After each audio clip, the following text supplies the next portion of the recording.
Hi friends, ಹೊಸದಾಗಿ video ನೋಡ್ತಿರೋರು ವಿಡಿಯೋಗೆ ಲೈಕ್ ಕೊಟ್ಟು ಚಾನಲ್ನ ಸಬ್ಸ್ಕ್ರೈಬ್ ಮಾಡ್ಕೊಂಡು ನೋಡಿ ಫ್ರೆಂಡ್ಸ್. Thank you. ಮಗ್ಲೇ ಮಗ್ಲೇ ಬೇಗ ಬಾರಮ್ಮ, ಎಷ್ಟೊತ್ತು ಮಾಡ್ತೀಯಾ? ನಿನ್ ಕಾಲೇಜ್ ಹತ್ರ ಬಿಟ್ಟು ನಾನು ಕೆಲ್ಸಕ್ಕೆ ಹೋಗ್ಬಾರ್ದಾ? ಬೇಗ ಬಾ. ಹಾ, ಅಷ್ಟೇಪ್ಪ, ಆಯ್ತು ಬಂದೆ. ಇನ್ನೊಂದು ಎರಡೇ 2 ನಿಮಿಷ ಅಪ್ಪ, ಪ್ಲೀಸ್. ಆಯ್ತು ಬೇಗ ಬಾ. ಎಷ್ಟು ಲೇಟ್ ಮಾಡ್ತೀಯ ನೋಡು. ಬೇಗ ರೆಡಿ ಆಗೋಮ್ಮ, ಟೈಮ್ ಆಗುತ್ತೆ ನನಗೂನು. ಸರಿಯಪ್ಪ, ಆಯ್ತು ಬಂದೆ. ಮಗ್ಲೇ, ಎಷ್ಟು ಚೆನ್ನಾಗಿ ಕಾಣ್ತಿದ್ದಿ ಗೊತ್ತಾ? ನಿನ್ನ ಅಮ್ಮನ್ ನೋಡ್ದಂಗೆ ಅನಿಸ್ತಿದ್ದೆ ನನ್ಗಂತೂ. ನಿಮ್ಮಮ್ಮ ಅವಾಗ ನೋಡು ಇದೇ ತರ ರೆಡಿ ಆಗ್ತಿದ್ಲು. ನಿಮ್ಮ ಅಮ್ಮನ್ ನೋಡ್ದಂಗೆ ಅನಿಸ್ತಿದೆ ಈಗಂತೂ. ನಿನ್ ದಿನ ಯಾಕಿದ್ರ ರೆಡಿ ಆಗಲ್ಲ? ಎಲ್ಲ ಐತಿತ್ತಾನೆ ನಿನ್ನ ಹತ್ರ.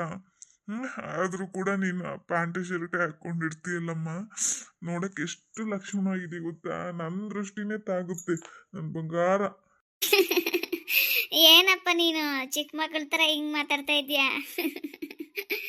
ಈ ಥರ ಬಟನ್ ದಿನ ಹಾಕೊಳಕ್ಕಾಗುತ್ತಾ? ಅದು ಕಾಲೇಜಿಗೆ ಎಲ್ಲ ರೇಗ್ಸಲ್ವ ಆಮೇಲನ್ನ? ಏನೋ ನೀನು ಹೇಳ್ತಾನೆ ಇದ್ದಲ್ಲ ಅಂತ ಇವತ್ತು ಒಂದಿನ ಹಾಕೊಂಡಿದ್ದೀನಿ ಅಷ್ಟೆ. ಹಂಗಲ್ಲ ಮಗಳೇ, ನನಗೆ ನಿನ್ನ ಈ ಥರ ನೋಡೋಕೆ ನಂಗೆ ತುಂಬ ಇಷ್ಟ. ಮಹಾಲಕ್ಷ್ಮಿ ಥರ ಕಾಣ್ತೀನಿ ನನ್ನ ಕಣ್ಣಿಗೆ, ಅದಕ್ಕೆ ಹೇಳ್ತಿರೋದು ನಾನು.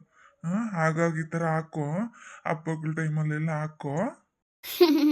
ಆಯ್ತು ಬಿಡಪ್ಪ, ಕಾಲೇಜ್ಗಂತೂ ಈ ಥರ ಬೇಡ, ಹಬ್ಬಗಳ ಟೈಮಲ್ಲಿ ಹಾಕ್ಕೊಂತೀನಿ ಸರಿನಪ್ಪ. ಮತ್ತೆ ನಾನು ಹೇಳಿದ್ನಲ್ಲಪ್ಪ ಕುಕ್ಕಿಂಗ್ ಯಾರಾದರೂ ಕರೆಸು ಅಂತ, ನೀನು ಯಾರನ್ನೂ ಕರೆಸಿಲ್ವ ಇನ್ನ?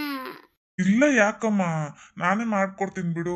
ನಿನ್ಗೆ ಅಡುಗೆ ಮಾಡ್ಕೊಡಕ್ಕೆ ನನ್ಗೆ ಎಷ್ಟು ಇಷ್ಟ ಗೊತ್ತಾ? ನನ್ನ ಪ್ರೀತಿಯಿಂದ ನಿನ್ಗೆ ಮಾಡ್ಕೊಡ್ತೀನಿ, ತಿನ್ನುವಂತೆ ಬಿಡು. ಅಯ್ಯೋ ಅಪ್ಪ, ಊಟ ತಿನ್ನಕ್ಕೆ ಆಗ್ತಿಲ್ಲ ಅಂತಾನೆ ಹೇಳಿದ್ದು. ನನಗಂತೂ ಬೇಡ, ನೀನು ಯಾರನ್ನಾದ್ರೂ ಕರೆಸಿ ಅಡುಗೆ ಮಾಡಕ್ಕೆ ಇಟ್ಟನ ಊಟ ಮಾಡೋದು, ಇಲ್ಲಾಂದ್ರೆ ನಾನು ಹಾಸ್ಟ್ಲಿಗೆ ಸೇರ್ಕೊಂಡ್ಬಿಡ್ತೀನಿ ಅಷ್ಟೇ. ಅಯ್ಯೋ ಮಗಳೇ, ಆ ಥರ ಮಾತಾಡ್ಬಿಡಮ್ಮ. ಸರಿ, ನೀನು ಹೇಳ್ದಂಗೆ ಕೆಲ್ಸಕ್ಕಂತ ಹಿಡಿಸ್ತೀನಿ. ನೀನ್ ಹತ್ರ ಮಾತಾಡ್ಬಿಡಮ್ಮ, ನಿನ್ನ ಬಿಟ್ಟಿರಕ್ಕಾಗಲ್ಲ ನನಗೆ. ನನಗಂತ ಯಾರೋ ನೀನೊಬ್ಳೇ ಇರೋದು. ನೀನು ಕೂಡ ಹತ್ರ ಮಾತಾಡ್ಬೇಡ, ನಾನು ಹಾಸ್ಟ್ಲಿಗೆ ಹೋಗ್ತೀನಿ ಅಂತೆಲ್ಲ. ಅಪ್ಪ, ಯಾಕೆ ಇಷ್ಟೊಂದು ಫೀಲ್ ಮಾಡ್ಕೊತ ಇದೀಯ ನೀನು? ನಾಳೆ ದಿನ ನನ್ಗೇನಾದ್ರೂ ಮದುವೆ ಆದ್ರೆ ಆಗೇನ್ ಮಾಡ್ತೀಯ? ನಾನೇನು ನಿನ್ನ ಮದುವೆ ಮಾಡಿ ಅತ್ತೆ ಮನೆಗೆ ಕಳ್ಸಲ್ಲಮ್ಮ. ನಮ್ಮ ಜೊತೆನೆ ಇರೋಂಥ ಹುಡುಗನ್ ನೋಡಿ ಮನೆ ಹಳ್ಳಿನ ಮಾಡ್ಕೊಂಡು ನೀವಿಬ್ರು ಸಂತೋಷವಾಗಿರೋದನ್ನ ಕಣ್ಣಾರ ನೋಡಿ ಖುಷಿ ಪಡ್ತೀನಿ. ನಿನ್ನ ಬಿಟ್ಟು ಇರೋಕ್ಕಾಗಲ್ಲ ನನಗೆ. ನೀನು ಒಬ್ಳೇ ಅಲ್ವಾ ನನಗೆ, ನನ್ನ ಪ್ರಾಣ. ನಿಮ್ಮ ಅಮ್ಮ ಹೋದ್ಮೇಲಂತೂ ನನಗೆ ಯಾರು ಇಲ್ಲ ಅಂದ್ಕೊಂಡಿದ್ದೆ. ಆಮೇಲೆ ನಿನ್ನ ಮಕ್ಕ ನೋಡಿದಾಗೆಲ್ಲ ನನಗೆ ನೋವೇ ಮರ್ತೋಗೋದು. ಅದಕ್ಕೆ ಸರಿನಪ್ಪ, ಆಯ್ತು, ಜಾಸ್ತಿ ಫೀಲ್ ಮಾಡ್ಕೊಂಬೇಡ. ಟೈಮ್ ಆಯ್ತು, ಬಾಪ ಹೋಗೋಣ. ಅಮ್ಮನ ಹತ್ರ ನಾನು 15,000 ರೆಡಿ ಮಾಡಂತ ಹೇಳಿದ್ದೀನಿ. 15,000 ಕೊಟ್ರೆ ಪೂಜಾರಿಗೆ 5,000 ಕೊಟ್ಟು 10,000 ಎತ್ತಿಸ್ಕೊಳ್ಳಿ. ಪೂಜಾರಿಗೆ 5,000 ಕೊಟ್ಟು 10,000 ಎತ್ತಿಕೊಳ್ರಿ. ನಮ್ಮಮ್ಮ ಕೇಳೋರು 15,000 ಅಂತ ಹೇಳಿ. ಅಲ್ಲ ಕಣೆ, ನನಗೆ ಭಯ ಆಗ್ತಿದೆ. ನಾವು ಆ ಥರ ಮಾಡೋದು ಅತ್ತೆಗೇನಾದ್ರು ಗೊತ್ತಾದ್ರೆ ಆಮೇಲೆ ನಮ್ಮೇನೆ ಇರೋ ನಂಬಿಕೆ ಹೋಗ್ಬಿಟ್ರೆ ಆಮೇಲೆ ನಮ್ಮನೇಲಿ ಇಟ್ಕೊಂತಲ್ಲ ನಿಮ್ಮ ಅಮ್ಮನ. ಅದೇ ನಂಗೆ ಭಯ ಆಗ್ತಿದೆ. ಅಲ್ಲೂ ಇಲ್ಲದೆ ಬಂದಿದ್ದೀರಿ, ಆಮೇಲೆ ಇಲ್ಲೂ ಇಲ್ಲದೆ ಆದರೆ ಏನು ಮಾಡೋದು? ಅಯ್ಯೋ ರೀ, ನೀವ್ಯಾಕೆ ಇಷ್ಟೊಂದು ಟೆನ್ಷನ್ ತಗೊಂತೀರಾ? ನಮ್ಮ ಅಮ್ಮನಿಗೆ ಎಲ್ಲಿದೆ ಅಷ್ಟೊಂದು ಹುಷಾರು? ನಮ್ಮ ಅಮ್ಮ ಒಂದು ದದ್ದಿ. ನೋಡು, ನಾವೇನೇ ಹೇಳಿದ್ರು ಕೇಳ್ತೈತೆ, ನಾವೇನೇ ಹೇಳಿದ್ರು ಅಣ್ಣನ ಮೇಲೆ ಹೇಳ್ಕೊತೈತೆ, ಅವ್ರ ಹೆಂಡತಿನ ಮನೆ ಬಿಟ್ಟು ಓಡಿಸ್ತೈತೆ ಅಂತ ದದ್ದಿ ನಮ್ಮಮ್ಮ. ನಾವು ಹಿಂಗೆ ನೈಸಿಗೆ ಎಲ್ಲ ತಿನ್ಕೊಳ್ಬೇಕು. ಇಲ್ಲ ಅಂದರೆ ನೋಡಿ, ಆ ಕಡೆ ನಿಮ್ಮ ಅಮ್ಮನ ಮೇಲೆ ಸವಾಲು ಹಾಕೊಂಡು ಬಂದಿದ್ದೀರಿ. ಆಮೇಲೆ ನಾವಿಬ್ರು ದೊಡ್ಡದು ಎಲ್ಲಿ ಸಂಪಾದನೆ ಮಾಡಿ ಕಾಲದಲ್ಲಿ ನಾವೇನು ತಗೊಳಕ್ಕಾಗುತ್ತೆ? ಅದಕ್ಕೆ ಹೇಳ್ತಿದ್ದೀನಿ. ಆ ಥರ ಏನೂ ಆಗಲ್ಲ. ನೀವು ದುಡ್ಡು ಕೊಡೋ ಟೈಮಿಗೆ ನಮ್ಮ ಅಮ್ಮನ ನಾನು ಹೊರಗಡೆ ಕರ್ಕೊಂಡು ಬಂದ್ಬಿಡ್ತೀನಿ. ನೀವು 5,000 ಕೊಟ್ಟು 10,000 ಎತ್ತಿಟ್ಕೊಳ್ರಿ. ಬ್ಯಾಂಕಲ್ಲಿ ಹಾಕಿಟ್ಕೊಂಡು ನೇಮ್ಕನ ಆಗುತ್ತೆ ನನಗೆ. ಹಂಗಾದ್ರೆ ಸರಿ.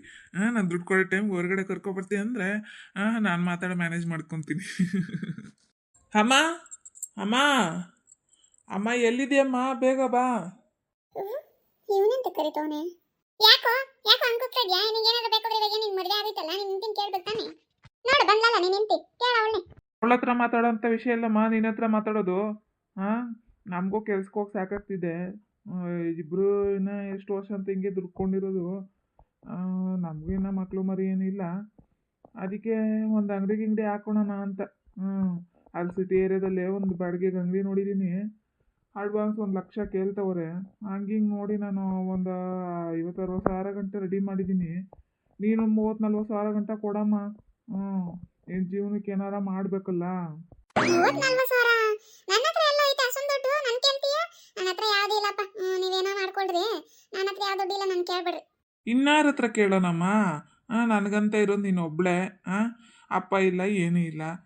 ನೀನು ಕೇಳೋದು ಇನ್ಯಾರು ಕೇಳೋಣ? ಏನೋ ನೋಡಮ್ಮ, ಸ್ವಲ್ಪ ಜೀವನಕ್ಕೆ ಏನಾರ ಮಾಡ್ಕೊಂತೀರಿ. ಅದೇ ನಿನ್ ಹೆಂಡತಿ ಮತ್ತೆ ಕೇಳ್ಕೊಂಡು ಬಂದಿದ್ದೀಯಲ್ಲಪ್ಪ, ನಿನ್ ಹೆಂಡತಿನೇ ಕೇಳು, ನಿನ್ ಹೆಂಡತಿನೇ ತಗೊಬಂದು ಕೊಡ್ತಾಳೆ. ನಾನು ಕೇಳಿದ್ರೆ ಎಲ್ಲಿಂದ ತಂದು ಕೊಡೋಣ? ಎಲ್ಲಿಂದ ಅಂದರೆ ಇಷ್ಟು ವರ್ಷ ದುಡ್ದು ನಿಂಗೆ ಕೈತಾನೆಮ್ಮ ಕೊಡ್ತಾ ಇದ್ರಿ. ಏನು ಮಾಡಿದೆ? ಎಲ್ಲ ಖರ್ಚು ಮಾಡಿಬಿಟ್ಟಾ? ಇಷ್ಟ ಕೊಡ್ತಿದ್ದೆ, ನೀನೇನು ಫುಲ್ ಪೇಮೆಂಟ್ ತಂದು ಕೊಡ್ತಾ ಇದ್ದೆ ನನ್ನ ಕೈಲಿ. ಆಗಾಗ ಏನೋ 1,000, 2,000, 3,000 ಕೊಡ್ತಿದ್ದೆ. ಅದು ಆಗಾಗಲೇ ಖರ್ಚಾಯ್ತು. ಇನ್ಯಾವ ದುಡ್ಡು ಇಲ್ಲಪ್ಪ ನನ್ನ ಹತ್ರ. ನಿನ್ ಬೇಕಾ ನಿನ್ ಹೆಂಡತಿಗೆ ಹೇಳಿ ತರಿಸ್ಕೊಂಡು ನೀನೇನೋ ಮಾಡ್ಕೊ. ಏನಮ್ಮ, ಏನಾರ ಒಂದು ಸಣ್ಣಲ್ಲಿ ಕೇಳಿದ್ರು ಹಿಂಗೆ ಹೇಳ್ಬಿಡ್ತೀಯಲ್ಲಮ್ಮ. ಹೋಗ್ಲಿ, ಅಷ್ಟೊಂದು ಒಡವೆ ಹಾಕೊಂಡಿದ್ದಿ, ಯಾವ್ದಾನ ಒಂದು ವಾಲೆ ಗಿಲೆನ ಕೊಡಮ್ಮ. ಅದನ್ನ ನಾನು ಅಡ ಇಟ್ಟು ಏನೋ ಮಾಡ್ತೀನಿ, ಆಮೇಲೆ ಬೇಕಾದ್ರೆ ಬಿಡಿಸ್ಕೊಡ್ತೀನಿ. ಹೋಗ, ಅದೆಲ್ಲ ಬಿಚ್ಕೊಡಕ್ಕಾಗಲ್ಲ ನನಗೆ. ಏನಿಲ್ಲದ ಬೇಕಾದ್ರೆ ತರ ಓಡಾಡಲ್ಲ ನಾನು. ನನಗದೆಲ್ಲ ಗೊತ್ತಿಲ್ಲ. ನೀನು ನಿನ್ ಹೆಂಡತಿ ಅಂಗಡಿ ಹಾಕೊಂಡು ಕುತ್ಕೊಬೇಕಂದ್ರೆ ನಿನ್ ಹೆಂಡತಿ ಹತ್ರ ಕೇಳಿ ಏನೋ ಮಾಡಿಸ್ಕೊ, ನಾನು ಬಿಟ್ಬಿಡು ನೀನು. ನೀ ಬಂದ್ರೆ ಹೋಗೋಣ, ಕೆಲ್ಸಕ್ಕೆ ಟೈಮ್ ಆಯ್ತು. ನೀವು ಮಾತಾಡ್ಕೊಂಡಿದ್ರೆ ಲೇಟ್ ಆಗುತ್ತೆ, ಆಮೇಲೆ ಬೈತಾರಲ್ಲಿ. ಬಾಮ್ಮ, ಇವ್ರ ಹತ್ರ ಕೇಳೋ ಬದಲು ಸುಮ್ಮನೆ ಇರೋದೇ ಮೇಲಿತ್ತು. ನಾನು ಹೇಳಿಲ್ಲೇನಮ್ಮ?